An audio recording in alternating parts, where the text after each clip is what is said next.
good morning guys. So, muna po niya ako new journey karon balik to abroad na po sa Inday. So, dito sa Manila. So, nagbitbit ko passport. So, naana ko yung ticket and anak ko sa airplane. Dali na kayo, no? So, mo to mag-travel ta.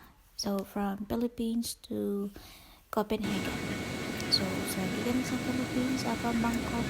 So, na ay 11 hours and 35 minutes. Ang flight from Bangkok to Copenhagen. So, grabe kayo ka. Taas ang biyahe. Sakit kayo pagkanood tinigod sa plane. So, ginamit na mag-antos kay mamanya tuwa. Kung ano din na makaanita dari. So, tingdod kayong plane kayo na yung mga lights. So, muna ni. Natadri sa exciting part nga sa dugay ng hinulat is nanajud ko diri karon. So naabot na ko sa Copenhagen and then nung lakaw ta paspas kay lakaw. So naabot ko diri is 6:30 AM. So sayo kayo sa buntag pero ang gawas is nit kayo. Dili ang temperature sa sulod is normal lang siya.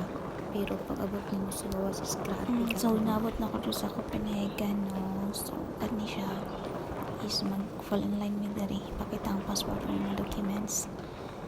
And then so dito na ko sa baggage. So kani nga part is dalawang wait is I didn't. You write me in the Facebook, sir? Yes. I didn't receive. Only Miss Charlotte. She said that I will look for you. Yeah. So, kani sila is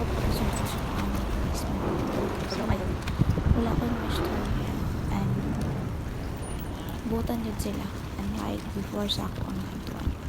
So, but thank you kayo sa dugay nga pagpaabot is nanajud ko diri. Yung wait is over na jud siya. So, mo to, thank you for watching. Bye bye.